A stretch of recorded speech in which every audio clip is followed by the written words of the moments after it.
Dari rekaman kamera pemantau, pelaku terlihat berpura-pura hendak berbelanja. Namun, tidak lama kemudian, pelaku merampas ponsel milik penjaga warung yang saat itu sedang sendiri. Menurut korban, dirinya hanya biasa terdiam saat aksi pencurian terjadi. Dan aksi pencurian di warung ini merupakan yang kesekian kalinya.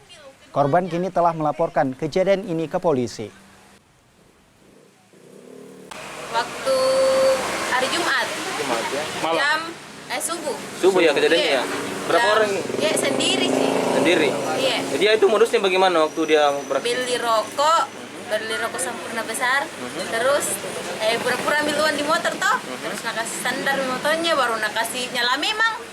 Sudah itu masuk, kira rokoknya mau ambil, ternyata langsung HP kena rampas. Di situ mau teriak, cuma kayak tidak bisa keluar suara aku, kayak anu kak, apa? Gemetar kak? Kaget dia? Iya, gimana kaget kak. Jadi langsung kak melapor, nah itu melapor kak di kakaknya bilang, kak hilang HP ku. Jadi situ nih. Berapa orang ini dia? Sendiri sih. Sendiri.